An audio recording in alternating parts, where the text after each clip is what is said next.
आप सभी का स्वागत है मेरे YouTube channel GS point official. आज का हमारा टॉपिक है एटमॉस्फेयर मीनिंग एंड कंपोजिशन। वायुमंडल का अर्थ एवं संगठन। आज के इस वीडियो के भाग ए में हम एटमॉस्फेयर के मीनिंग को समझेंगे और उसके कंपोजिशन को डिस्कस करेंगे। भाग टू में जो कि भाग बी रहेगा, उसमें हम एटमॉस्फेयर के स्ट्रक्चर के विषय में डिस्कस करेंगे। तो आज के टॉपिक को हम शुरू करते हैं। सबसे पहले एटमॉस्फेयर का जो वर्ड है, इस वर्ड की उत्पत्ति कहां से हुई, इसके विषय में डिस्कस करते हैं। इस वर्ड के यदि ओरिजिन की बात करें, इसकी उत्पत्ति की बात करें, तो ये ग्रीक भाषा के दो शब्दों से मिलकर बना है, एटमोस और स्पायरे। जिसमें एटमोस का मतलब वाटर वेपर है या जिसको हम स्टीम कहते हैं, और स्पायरे का मतलब है स्पेयर। यदि मैं इसमें हिंदी में इन शब्दों की बात करें, तो ये जो शब्द है वेपर, ये भाप या जलकण कहलाएंगे, और स्पेयर ये मंडल कहलाएगा। इस प्रकार से जो वायुमंडल है, जो पृथ्वी को चारों तरफ से घेरे हुए है, तो इस वायुमंडल में मुख्यतः वाटर जो वेपर है, या आप कह सकते हैं जलकण, इनकी प्रमुखता होती है। इसी के आधार पर इसको वायुमंडल या फिर एटमॉस्फेयर कहते हैं। या हवा में हम कह सकते हैं आर्द्रता अधिक होती है, जो हम देखते हैं, जो क्लाउड के फॉर्म में भी हमें नजर आती है। इसके बाद हम जो महत्वपूर्ण डेफिनेशन है, जो मोंक हाउस ने जिसको दिया है, उन्होंने एटमॉस्फेयर को परिभाषित किया है, और डेफिनेशन जो दी है वो इस प्रकार से है। Atmosphere is a thin layer, मतलब कि एक पतली सी परत है जिसमें अनेक गैसेज, मतलब बहुत सारी गैसें हैं, जो हेल्ड टू द अर्थ, जो पृथ्वी के साथ सटी हुई है या उसके साथ रुकी हुई है, बाय द ग्रेविटेशनल अट्रैक्शन। ये कह सकते हैं कि जो गुरुत्वाकर्षण शक्ति है, उसकी वजह से जो वायुमंडल की जो परत है, जो एक कंबल की तरफ पृथ्वी को चारों तरफ से घेरे हुए है, जो ये वातावरण है, ये गुरुत्वाकर्षण जो शक्ति है पृथ्वी की, उसकी वजह से ही इसके साथ सटी हुई है, रुकी हुई है।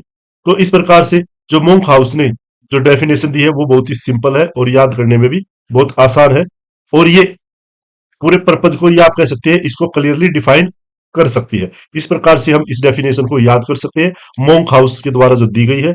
अब हम एटमॉस्फेयर की करेक्टरिस्टिक्स, या हम कह सकते हैं उसकी विशेषताओं के विषय में बात करेंगे कि एटमॉस्फेयर की कौन कौन सी महत्वपूर्ण विशेषताएं हैं। सबसे पहले जो एटमॉस्फेयर है, उसकी जो महत्वपूर्ण विशेषता है, वो है कलरलेस, मतलब किसी प्रकार का कोई रंग नहीं होता, यह एक रंगहीन एक तरह की परत है जो कि पृथ्वी के चारों ओर है। ये इसमें किसी प्रकार का कोई टेस्ट नहीं होता, या हम कह सकते हैं ये स्वादहीन है।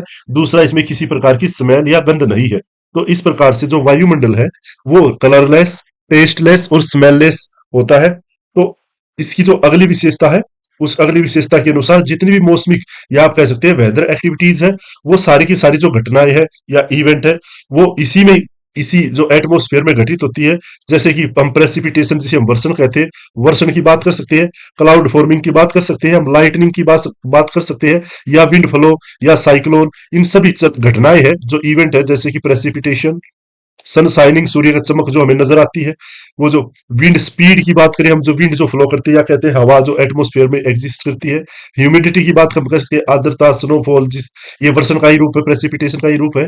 या क्लाउड, ये टेम्परेचर, एयर प्रेशर, ये सारी की सारी जो मौसमी घटनाएं हैं, वो सारी की सारी इस वायुमंडल में ही घटित होती है। तो इस प्रकार से ये भी एक महत्वपूर्ण विशेषता है एटमॉस्फेयर की, कि इसमें अनेक प्रकार की मौसमी घटनाएं होती रहती है। इसके बाद यदि इसकी ऊंचाई की बात करें या हाइट की बात करें, कि कितनी ऊंचाई तक पृथ्वी की सतह से, यदि यदि पृथ्वी की सतह है, उस सतह से ये कितनी ऊंचाई तक हम कह सकते हैं फैला हुआ है।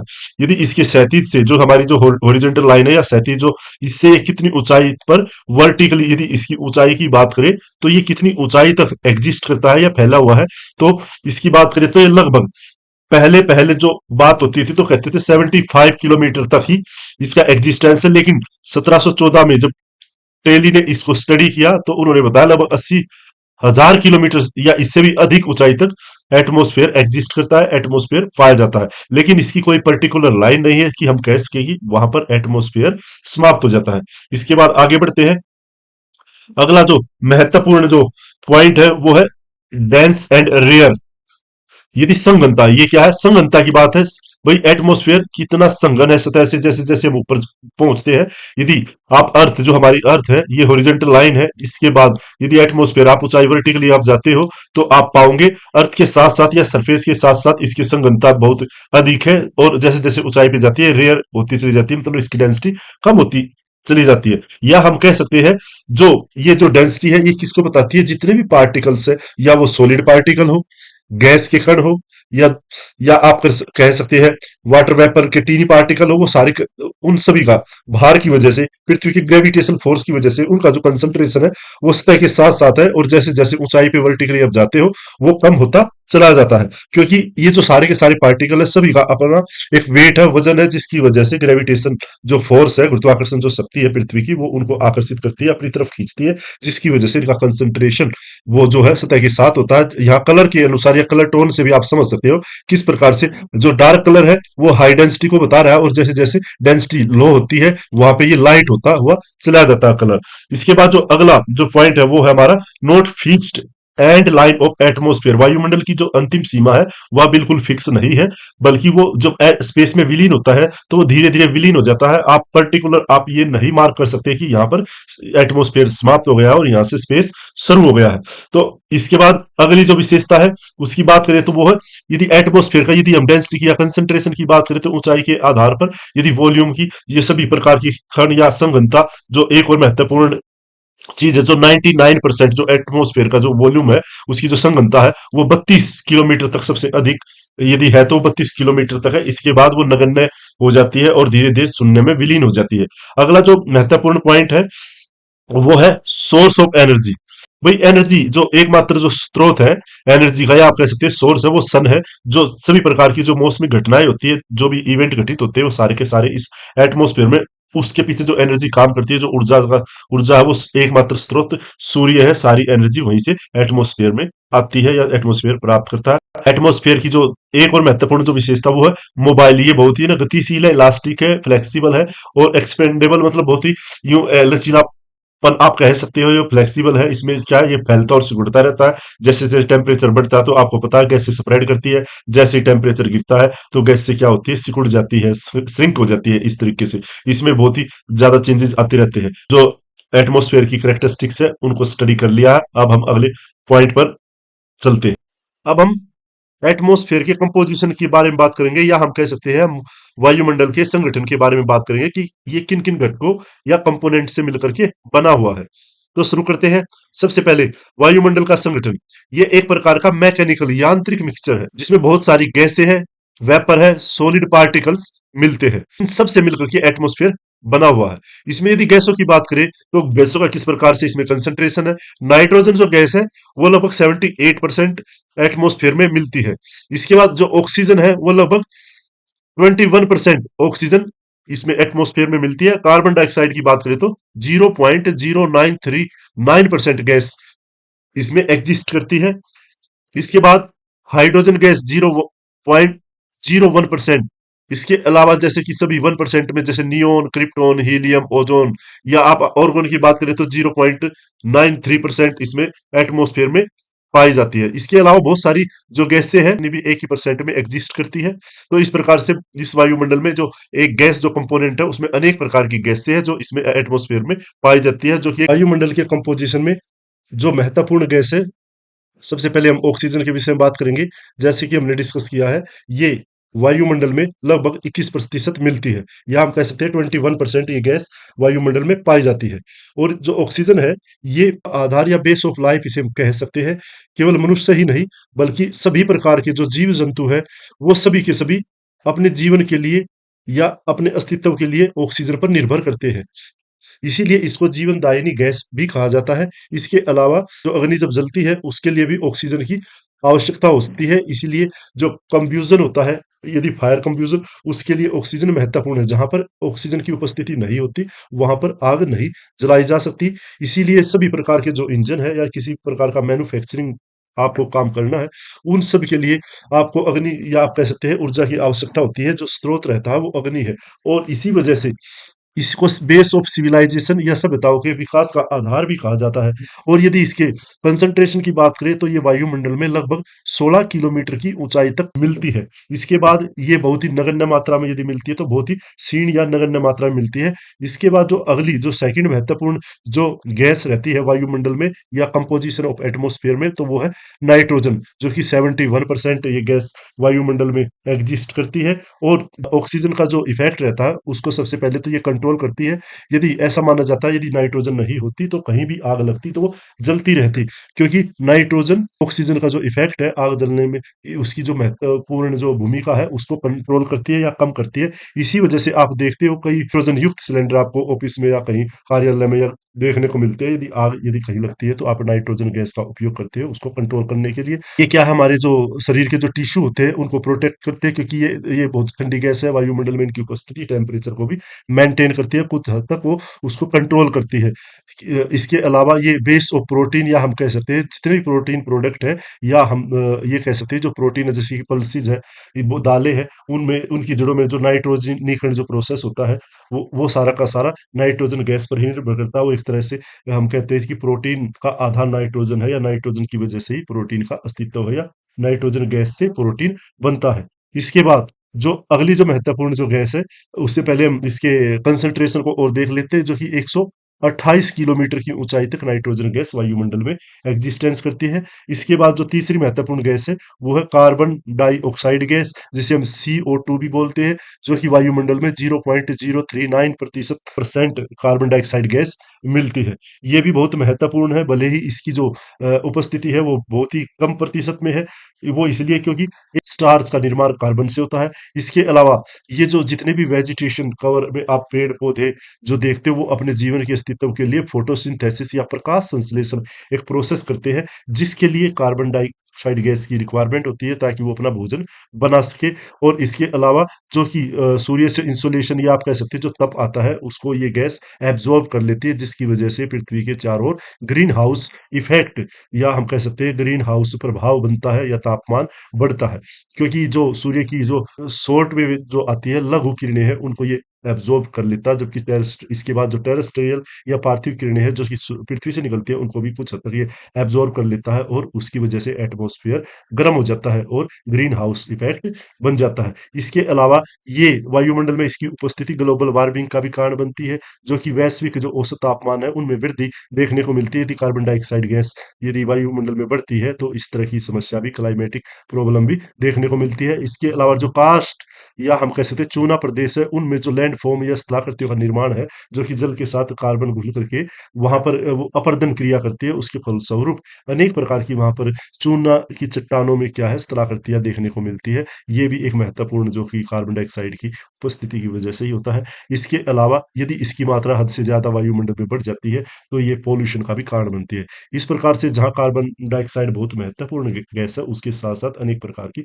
समस्याएं भी इस गैस के साथ जुड़ी हुई है। और जो इसकी जो महत्वपूर्ण जो क्रियाएं हैं वो आप इन पिक्चर में भी अच्छी प्रकार से देख सकते हैं। यहाँ पे फोटोसिंथेसिस क्रिया को दिखाया गया है, किस प्रकार से वायुमंडल से कार्बन डाइऑक्साइड गैस पेड़ पौधे उपयोग या सोख लेते हैं, उसके बाद अपना भोजन बनाते हैं प्रकाश संश्लेषण क्रिया के साथ। इसके अलावा ये जो चूना युक्त जो चट्टानें होते हैं उनमें अपरदन क्रिया को दिखाया गया है, जहाँ पर अनेक तरह की स्थलाकृतियां बनी हुई है। दूसरा तीसरी जो पिक्चर है इसमें ग्लोबल वार्मिंग, जो सूर्य से जो गर्मी आती है उसको एटमॉस्फेयर जो एब्जॉर्ब कर लेता है, उसके साथ साथ CO2 उपस्थित रहती है वो भी एब्जॉर्ब कर लेती है और ग्लोबल वार्मिंग को बढ़ाती है। अब आगे बढ़ते हैं।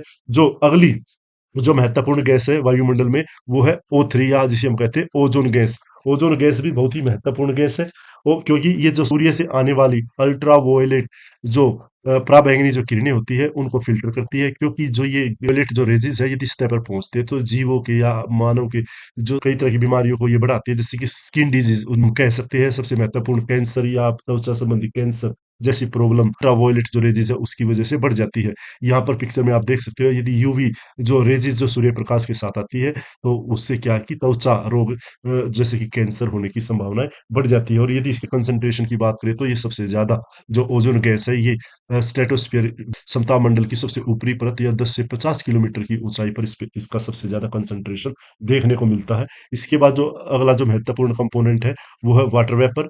जो वाटर वेपर जिसे हम जलकण भी कह सकते हैं या हम कह सकते हैं एवपोरेशन की वजह से या एवपोट्रांसपायरेशन की वजह से जो जल वायुमंडल में पहुंच जाता है, क्लाउड फॉर्मिंग हो जाती है। यहाँ पर एवपोट्रांसपायरेशन का मतलब ये है कि जो एवपोरेशन जो कि केवल वाटर बॉडी या सतह से या आप कह सकते हैं सरफेस से जो एवपोरेट होती है या वाष्पीकरण, जो पानी का जो वाष्पीकरण होता है उसके लिए एवपोरेशन होता है, जबकि एवपोट्रांसपायरेशन में वेजिटेशन जो कवर होता है उसके पत्तों से, पेड़ पौधों के पत्तों से भी जो वाष्पीकरण पानी का होता है उसको और सतह से होने वाले वाष्पीकरण को दोनों को मिला करके संयुक्त रूप से एवपोट्रांसपायरेशन कहा जाता है। यहाँ पे आप इसको और अच्छे से इस पिक्चर के द्वारा आप समझ सकते हैं कि एवपोरेशन जो कि स्थल से जो वाष्पीकरण है, इसके अलावा पेड़ पौधों से या घास से जो वाष्पीकरण होता है उसको हम ट्रांसपायरेशन कहते हैं। इन दोनों को मिल करके एवपोट्रांसपायरेशन जो कि वर्ड बनता है, जिसमें हम संयुक्त जो वाष्पीकरण या कह सकते हैं पानी का जो भाप में बदलाव हुआ है वो सारा का सारा इसमें संयुक्त रूप से हम उसको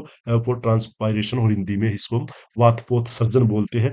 और यदि आप वाटर वेपर का जो वॉल्यूम यदि पूरे एटमॉस्फेयर में या हम कह सकते हैं वायुमंडल में देखेंगे वो, तो वो फुल वॉल्यूम का लगभग 3 से 4% रहता है और लगभग 50% केवल 2000 या 2 किलोमीटर की ऊंचाई तक ये वाटर वेपर का जो कंसंट्रेशन देखने को मिलता है।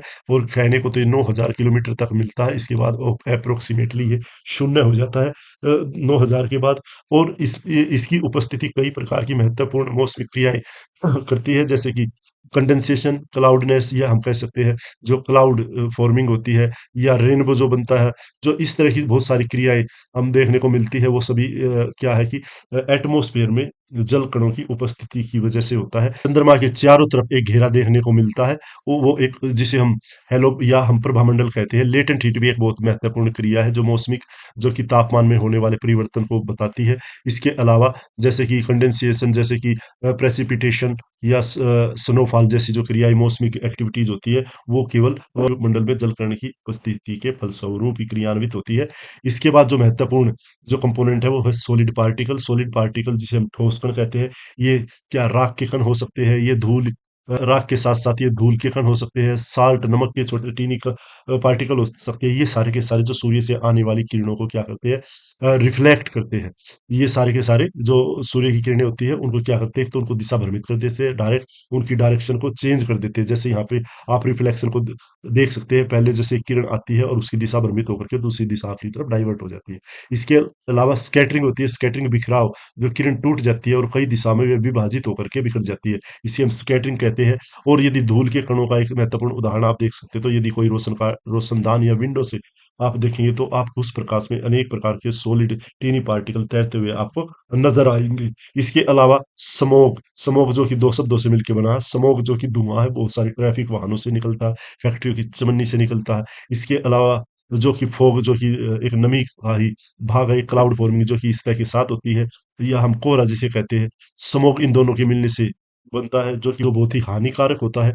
इसमें जो सांस से संबंधित जो डिजीज होती है वो बढ़ जाती है, या कोई व्यक्ति जो इस तरह की प्रॉब्लम से ग्रसित होता है तो वो इस तरह की सिचुएशन में बहुत ही पीड़ादायक उसके लिए, मतलब कि इस तरह की सिचुएशन हो जाती है। इसके अलावा ये जो सारे के सारे सॉलिड पार्टिकल होते हैं वो हाइग्रोस्कोपिक या आर्द्रताग्राही, या हम कह सकते हैं जो आर्द्रता के है ना सेंटर का काम करते हैं या घर का काम करते हैं, उन्हीं आर्द्रताग्राही या हाइग्रोस्कोपिक जो छोटे छोटे टीनी सॉलिड पार्टिकल एटमॉस्फेयर में तैरते रहते हैं, उन्हीं के चारों तरफ नमी धीरे धीरे इकट्ठित होती रहती है, जिसकी वजह से ये क्लाउड फॉर्मिंग का आधार बनते हैं, क्लाउड जिनकी वजह से बन। आज हमने एटमॉस्फेयर के विषय में अध्ययन किया, जिसमें हमने वायुमंडल या एटमॉस्फेयर वर्ड का मीनिंग समझा, उसके साथ साथ इसके कंपोजिशन के विषय में बात की, इसके कौन कौन से कंपोनेंट हैं, उनकी क्या विशेषताएं हैं। मुझे आशा है आप सबको मेरी वीडियो बहुत अच्छी लगी होगी और सभी चीजें आपको बड़ी अच्छी से समझ में भी आ गई होगी। इसके बाद भी अगर आपको कोई चीज समझ में नहीं आई है तो आप कमेंट कर सकते हैं, मुझसे पूछ सकते हैं, मैं जरूर आपके सवाल का जवाब दूंगा। इसके साथ मैं आपसे एक उम्मीद रखता हूं कि आप मेरी वीडियो को लाइक करेंगे, सब्सक्राइब करेंगे और शेयर करेंगे। जिस प्रकार से मैं आपके लिए मेहनत करता हूं उसी उसी तरह आप भी एक छोटा सा योगदान दीजिए, मेरी वीडियो को लाइक कीजिए, कमेंट कीजिए और शेयर कीजिए। Thank you.